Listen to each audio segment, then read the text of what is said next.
Good morning बच्चों।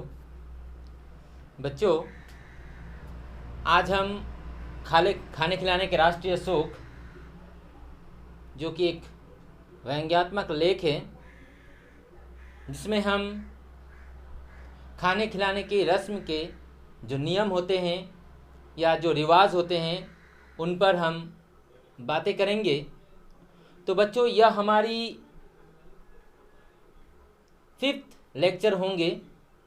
इससे पहले हमने इस विषय पर यानी इस चैप्टर पर यानी पाठ संख्या 9 खाने खिलाने के राष्ट्रीय शौक पर हमने ऑलरेडी 4 क्लासेस कर चुके हैं। यह हमारी 5वीं क्लास है जिसमें हम आगे की हिस्सा को सस्वर वाचन करेंगे, कठिन शब्दों का अर्थ जानेंगे और उसमें निहित भावों को समझेंगे। तो बच्चों, इससे पहले तक हमने जितना पढ़ा उसको कुछ हाईलाइट करने से पहले सभी से यह आग्रह करूंगा कि सभी लोग अपना अपना किताब, अपनी पुस्तक निकाल लें, साथ में एक पेंसिल भी रख लें ताकि कठिन शब्दों का हम लोग अर्थ जान पाएंगे, लिख पाएंगे और जहां इम्पोर्टेंट लाइंस होंगे उनमें हम अंडरलाइन कर सकेंगे। तो बच्चों, अभी तक हम लोगों ने पढ़ा कि खाने खिलाने का राष्ट्रीय शौक में जो लेखक हैं गोपाल चतुर्वेदी जी, वे अपने बेटे लल्लू के जन्मोत्सव के उपरांत खर्च से बचने के लिए और अपने बीवी को खुश करने के लिए वे सेठ हीरामल से मिलने के लिए तरह तरह के प्रयास करते हैं, जिसके बाद अंत में वे हनुमान मंदिर के जो पुजारी हैं उनके समक्ष वे पहुंचते हैं, उनसे दोस्ती करते हैं और सेठ हीरामल से मिलने का नुस्खा वहां से पाते हैं।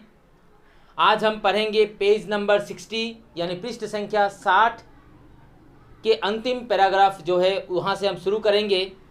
तो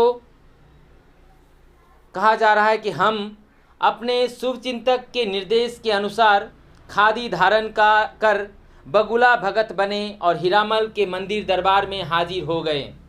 कह रहे हैं कि उनके शुभचिंतक यानी जो गोपाल चतुर्वेदी जी हैं, उनके शुभचिंतक कौन हैं? वही मंदिर के पुजारी। उनके कहने पर वे एक मंत्री यानी मंत्री जो होते हैं, जो लीडर होते हैं, वे क्या करते हैं? खादी वस्त्र धारण करते हैं ना, पहनते हैं। तो वे हीरामल से मिलने के लिए वे खादी वस्त्र पहनकर तैयार हो गए उनसे मिलने के लिए और वहाँ पर पहुँच भी गए यानी हनुमान मंदिर के पास।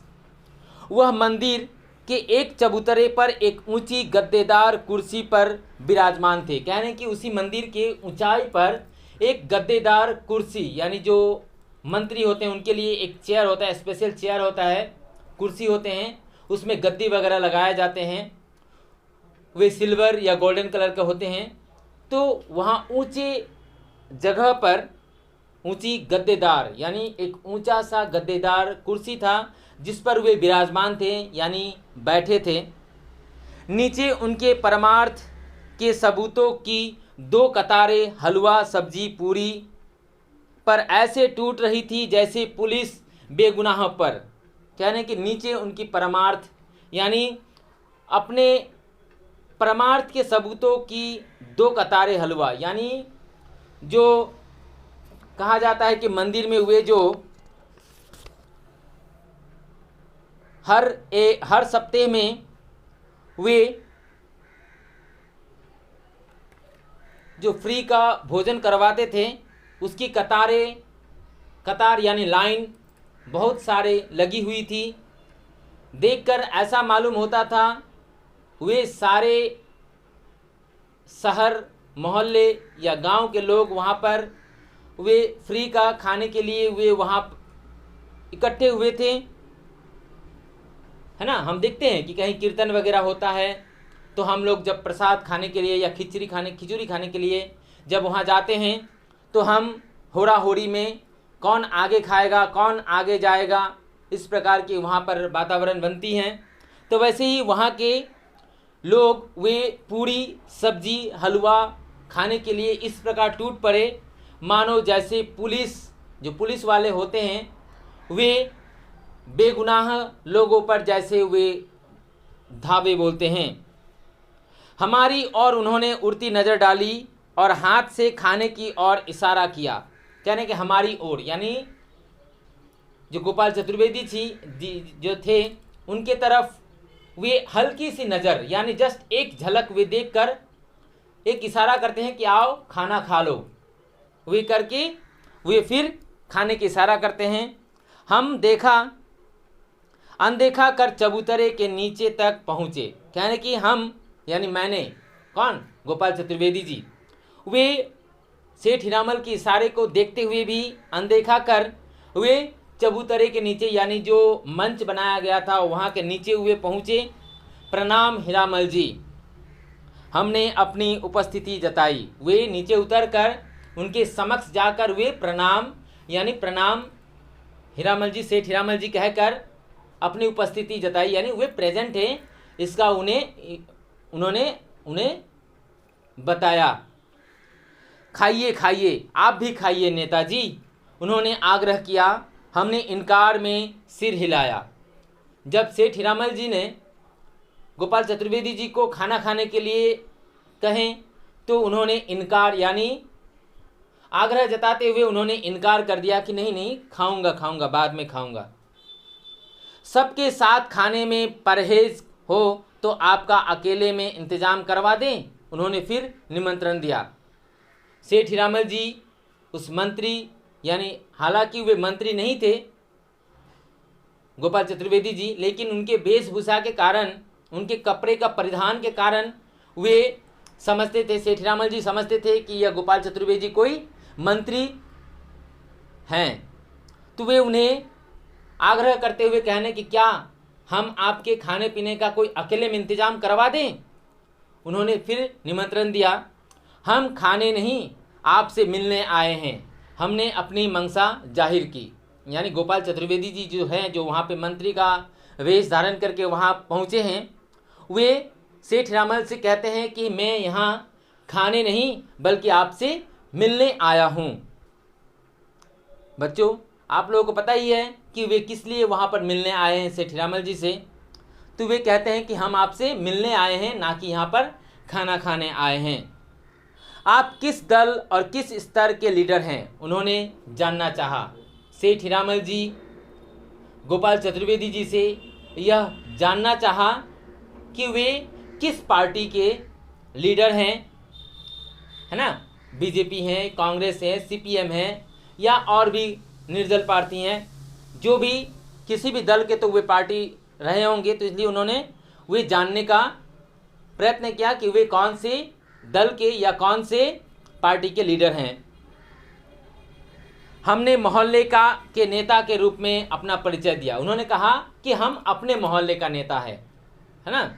दल की बात हम गोल कर गए, यानी कि दल की बात वे नहीं बताएं, क्योंकि अगर वे बोलेंगे तो कौन से दल बोलेंगे। अगर किसी दल का नाम बता भी दिया तो वे अगर उस दल के बारे में कुछ और पूछने लगे, इसलिए उन्होंने उस बात को टालने के लिए उन्होंने कुछ और बातें करना शुरू कर दिए।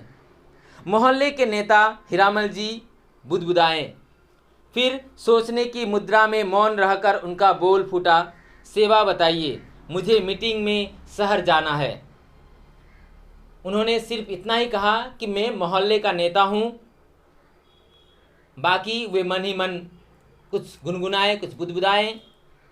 फिर सोचने में मुद्रा में मौन रहकर उनका बोल फूटा, सेवा बताइए। सेठ हीरामल जी ने गोपाल चतुर्वेदी जी से उनकी मन की दशा जानने के लिए उन्होंने पूछा कि हाँ बताइए कि आप हमसे किस लिए मिलना चाहते थे, क्योंकि आप जल्दी बताइए, क्योंकि मुझे तुरंत शहर मीटिंग में जाना है, किसी मीटिंग में यानी किसी सभा में मुझे जाना है, तो कृपा कर आप जल्दी बताइए। हमने उन्हें नवजात चौबे के जन्मोत्सव की पार्टी का प्रपोजल दिया। कह रहे हैं कि गोपाल चतुर्वेदी जी वे सेठ हीरामल को अपने बेटे लल्लू जी के जन्मोत्सव का पार्टी रखने का प्रपोजल दिया। क्यों? कौन सी पार्टी? वही कि स्पॉन्सर आप रहेंगे, आपका सारा खर्चा आप करेंगे, पर आपके हाथों से हम लोग करवाना चाहते हैं ताकि लोग खुशी रहे, आपका आशीर्वाद रखें। देखिए, चंदा, डोनेशन, उधार हम सब देने को तैयार हैं। आप नेता लोग देश सेवक हैं, आपकी सेवा हमारा कर्तव्य है, पर आप हमारे लिए क्या करेंगे?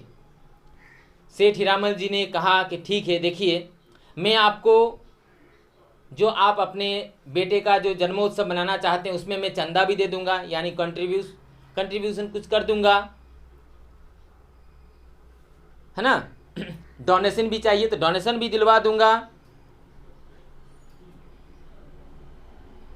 उधार भी अगर चाहिए तो मैं उधार भी देने के लिए, उधार यानी क्रेडिट, है ना, जिसे कहते हैं लोग लोन या कर्जा, है ना, वे भी अगर आप लेना चाहते हैं तो हम देने के लिए तैयार हैं।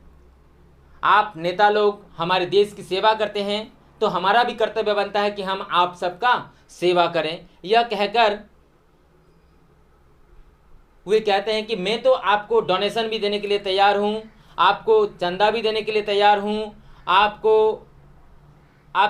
उधार देने के लिए भी मैं तैयार हूँ, आपकी सेवा करने के लिए भी तैयार हूँ, पर आप हमारे लिए क्या करेंगे? यानी सेठ हीरामल जी कहते हैं कि मैं सब कुछ देने के लिए, सब कुछ करने के लिए तैयार हूँ, परंतु आप मेरे लिए क्या करेंगे? यानी जो अदला बदला कहते हैं ना, कि मैं जो दूंगा उसके बदले आप मुझे क्या देंगे, लेन देन का जो माध्यम होता है, कि आप मेरे लिए आप मुझे क्या देंगे, वे पूछें। सेठ हीरामल जी गोपाल चतुर्वेदी जी से पूछते हैं, हम आपको चौबे जन्म समारोह का स्पॉन्सर बनाएंगे। गोपाल चतुर्वेदी जी कहते हैं कि मैं अपने बेटे चौबे के जन्म उत्सव पर, जन्म समारोह पर मैं आपको स्पॉन्सर बनाऊंगा। आप चाहेंगे तो आपकी आरती उतारेंगे। कहे कि आप अगर यह भी चाहेंगे कि आपका आरती उतारा जाए तो वह भी मैं उतारने के लिए तैयार हूं। बड़े आशीर्वाद देंगे, छोटे आपके गुण गाएंगे। कह रहे हैं कि बड़े यानी आपसे जो बड़े लोग हैं वे आपको आशीर्वाद देंगे और छोटे जो हैं वे आपके गुण गाएंगे कि वाह, सेठ हीरामल जी ने कैसा पार्टी दिया, कैसा जन्मोत्सव मनाया जो पूरे शहर में नहीं किसी ने मनाया होगा। वह विरक्ति के भाव से हमें देखते रहें। आपके यहाँ सिर्फ एक बच्चा पैदा हुआ है, कोई क्रिकेट का विश्व कप तो हो नहीं रहा जो हम स्पॉन्सर करें, वह बेरुखी से बोले। सेठ हीरामल जी वे कुछ बेरुखी यानी कुछ मना करने की भाव से वे कहने लगे, यानी निर्दयता पूर्वक, है ना, बेरुखी यानी निर्दयता पूर्वक, क्योंकि वे कुछ लगते नहीं थे तो वे भला दया क्यों दिखाएंगे। तो उन्होंने निर्दयता पूर्वक उन्होंने कहा कि यह कोई विश्व कप या फुटबॉल का कोई क्रिकेट टूर्नामेंट या फुटबॉल टूर्नामेंट तो नहीं होने जा रहा जिसमें मैं स्पॉन्सर बनूं, क्योंकि आपका एक ही इकलौता बेटा है, भला स्पॉन्सर मैं कहूँ कि मैं क्यों बनूंगा। वे बेरुखी से यानी निर्दयता पूर्वक वे कहने लगे, मरता क्या न करता, हम फिर गिड़गिड़ाएं तो कुछ हजार चंदा समझकर ही दे दीजिए, नहीं तो अगली बार मंदिर के मुक्त भोज में हमें अपने मेहमानों को लाने का अवसर देने की कृपा कीजिए। जो लेखक गोपाल चतुर्वेदी जी हैं वे कहते हैं, मरता क्या न करता, यानी जो मरा हुआ व्यक्ति वे अपने आप को बचाने के लिए क्या नहीं करने को तैयार रहता, वे उनके समक्ष गिड़गिड़ाते हैं। गिड़गिड़ाना यानी उनसे प्रार्थना करते हैं, विनती करते हैं कि आप मेरे स्पॉन्सर को मान लीजिए तो कुछ हजार चंदा समझकर ही दे दीजिए। उन्होंने कहा कि अगर आप स्पॉन्सर ना भी बनना चाहें तो आप कुछ हजार चंदा समझकर मुझे दिलवा दीजिए, नहीं तो, या फिर अगर आप चंदा नहीं भी देना चाहते हैं तो एक काम करिए, आप जो अगले हफ्ता या अगले सप्ताह जो मंदिर में मुफ्त का भोजन करवाने जा रहे हैं उसमें मैं कुछ अपने मेहमानों को भी बुलवा लूँ, ताकि आपकी मुफ्त में गरीबों का सेवा करना भी हो जाएगा और मेरे जो रिश्तेदार हैं, मेरे जो कुटुंब हैं, मेरे जो आत्मीय हैं, मेरे जो मेहमान हैं, उनका भी स्वागत हो जाएंगे, मेरे बच्चे का भी जन्मोत्सव बन जाएगा और मेरी स्त्री भी खुश हो जाएगी। यह उन्होंने आग्रह किया सेठ हीरामल जी से गोपाल चतुर्वेदी जी ने। वह उठे और बिना हमारी प्रार्थना की और ध्यान दिए चलने लगे। हम उनके पीछे पीछे हाथ जोड़े दौड़े। वे उनकी बातें सुनकर, सेठ हीरामल जी गोपाल चतुर्वेदी जी के बातें सुनकर वे जहाँ बैठे थे ऊंचे चबूतरे पर एक कुर्सीदार गद्दी पर बैठे थे, वे वहाँ से उठ गए और वे गोपाल चतुर्वेदी जी के प्रार्थना पर कोई ध्यान नहीं दिया, बल्कि वहाँ से उठ गए और वे वहाँ से चलने लगे शहर की तरफ। तो गोपाल चतुर्वेदी जी उनके पीछे पीछे दौड़े, हाथ जोड़कर विनती करने लगे, हमारा फलसफा इस हाथ ले उस हाथ दे का है। हम मोहल्ला छाप नेताओं से डील नहीं करते हैं। उन्होंने हमें चलता किया, यानी कहने कि हमारा फलसफा इस हाथ ले उस हाथ दे का है। यानी सेठ हीरामल जी कहते हैं कि मेरा फलसफा यानी उनका सिद्धांत, यानी उनका जो कंडीशन है, वह कंडीशन क्या है, उनका सिद्धांत क्या है कि एक हाथ लेना तो दूसरे हाथ में देना, यानी एक हाथ से लो एक हाथ से दो, यानी आदान प्रदान। कुछ आप दोगे तो मैं आपको कुछ दूंगा, वरना खाली फ्री में मैं कोई काम नहीं करने वाला। सेठ हीरामल जी का यही वसूल था। साथ में सेठ हीरामल जी यह भी कहते हैं गोपाल चतुर्वेदी जी से कि मैं किसी मोहल्ले के नेता से मैं लेन देन नहीं करता और ना ही कोई डील करता हूँ। उन्होंने हमें चलता किया, उन्होंने हमें हाथों से इशारा किया कि चलो चलो, मेरे पास टाइम नहीं है, मेरे पास समय नहीं है। वे यह कहकर उन्हें चलता कर दिया। अपनी इस नाकामयाब भागदौड़ से भी एक उपलब्धि हुई। हलवा संस्कृति की असलियत अपने पल्ले पड़ गई। पैसे वालों से पैसे निकालना या तो धर्म के नाम पर संभव है या सत्ता के सहारे।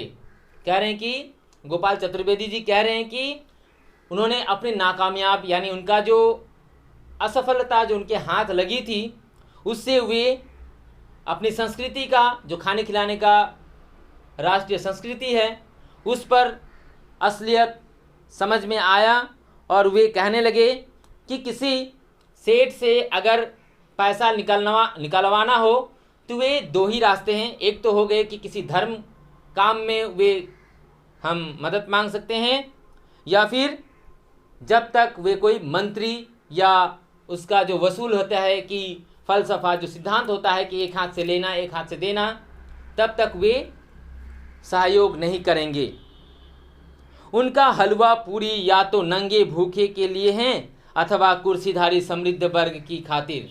कह रहे हैं कि उनके यहाँ, यानी सेठ हीरामल के जो वसूल है, जो सिद्धांत है, उसमें दो ही लोग उनके साथ मिलकर जो डील होता है वे कर सकते हैं, या तो वे बहुत गरीब हो या फिर कोई कुर्सीदार समृद्ध वर्ग के, यानी जो 3 वर्ग के लोग होते हैं ना, उच्च वर्ग, निम्न वर्ग, मध्य वर्ग, है ना। तो यानी निम्न वर्ग के जो हैं या तो उनके साथ वे डील करते हैं, और जो उच्च वर्ग होते हैं उनके साथ वे डील करते हैं। मिडिल वर्ग के जो होते हैं यानी मध्य वर्ग के, उनके साथ वे किसी प्रकार के डील नहीं करते। उन्हें खिलाने से कतई ऐतराज नहीं है, वह दिल खोलकर खिलाते हैं, पर सिर्फ नाम या काम की खातिर। कहने की उनके पास, सेठ हीरामल जी के पास पैसे का कोई कमी नहीं है, और वे ना तो खिलाने के लिए वे पीछे हटते हैं, बल्कि वे खिलाते कब हैं, जब कोई दिल खोल कर वे खिलाते हैं तो वे खिलाते हैं, और वे सिर्फ नाम के लिए खिलाते हैं। उनकी खिलाने की योजना में हमारे जैसे चक्की के दो पाटों के बीच के अर्थात मध्यवर्गीय लोगों के लिए कोई जगह नहीं है। कहने की उनके यहाँ, किनके यहाँ? सेठ हीरामल जी के पास जो चक्की के दो पाटों, यानी क्या होते हैं? एक चक्की यहाँ पर होते हैं ना, चक्की यानी जो व्हील होते हैं, जैसे हम कह सकते हैं कि कोई बैलगाड़ी भी कह सकते हैं, या दो चक्की यानी जैसे हम लोग एक चावल गेहूं को कूटकर जो मैदा बनाया जाता है, चाने को कूटकर जो बेसन बनाया जाते हैं, वे चक्की के दो सील हैं जो कि एक निम्न वर्ग के हैं यानी जो नीचे रहते हैं, और एक उच्च वर्ग के हैं यानी जो ऊपर रहते हैं, या नीचे और या ऊपर, है ना, रहते हैं। और जो मिडिल के हैं, जो मध्यवर्गीय परिवार के जो गोपाल चतुर्वेदी जी हैं, वे क्या करते हैं? बीच में पिसते रहते हैं, है ना। यानी दोनों वर्ग के बीच में जो मध्य वर्ग वाले लोग होते हैं, परिवार के लोग होते हैं, वे हमेशा अक्सर दुख में रहते हैं, पिसते रहते हैं उन दोनों चक्कियों के बीच में। तो वही चक्कियों के बीच, दोनों चक्कियों के बीच के वे गोपाल चतुर्वेदी जी हैं जो पीस रहे हैं, बस पीस रहे हैं, जिनका कोई स्थान नहीं है, जगह नहीं है।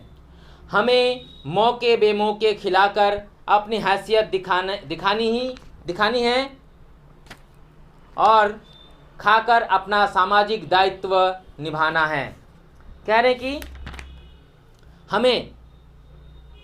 हमें मौके बेमौके खिलाकर अपनी हैसियत दिखानी है। कह रहे कि जो निम्न वर्ग के लोग होते हैं वे थोड़ा सा भी खिलाएंगे तो लोग उनका नाम करते हैं, और जो उच्च वर्ग के लोग होते हैं वे अगर खिलाए ना खिलाए तो भी कोई फर्क नहीं पड़ता। यानी यह जो दो वर्ग के लोग होते हैं, एक निम्न वर्ग के और एक उच्च वर्ग के लोग, यह पार्टी वगैरह छोटा करे या बड़ा करे, उनसे कोई फर्क नहीं पड़ने वाला। वे 100 लोगों को खिलाए या 10 लोगों को खिलाएं, कोई फर्क नहीं पड़ता, कोई उनकी तरफ देखते भी नहीं है। लेकिन मध्य वर्ग के जो लोग होते हैं, जो परिवार के लोग होते हैं, वे अक्सर जो यह खाने खिलाने का जो राष्ट्रीय नियम है, संस्कृति है, वह अपनी हैसियत यानी अपनी काबिलियत को, अपनी स्थिति को, अपनी अवस्था को कायम रखने के लिए, दिखाने के लिए वे क्या करते हैं? उस संस्कृति को, खाने खिलाने का जो संस्कृति है उसे चलाते हैं, उसे अपना सामाजिक दायित्व समझते हैं। हमारा खाना खिलाना व्यवस्था का एक ऐसा दुष्चक्र है जो सिर्फ उधार से चलता है। यानी कि हमारा किसका? वही मध्यवर्गीय परिवार के लोगों के प्रति वे जो खाने खिलाने का जो व्यवस्था है वह एक दुर्चक्र है। दुष्चक्र यानी एक खराब चक्र है, यानी खराब व्हील है जिसमें वे पीसते रहते हैं, है ना। वे अक्सर उन दो चक्रों के बीच पीसते रहते हैं और उधारी से काम चलाते रहते हैं। उधार के बिना उनके यहाँ कोई काम नहीं होता। तो बच्चों, आज हम यहीं पर अपना यह 5वीं जो लेक्चर है उसे हम समाप्त करते हैं। आगे की हिस्सा हम अगली क्लास में हम डिस्कस करेंगे। तो बच्चों, आज जो हमने पैराग्राफ्स या गद्यांश जो पढ़े उसमें हम लोगों ने देखा कि सेठ हीरामल जी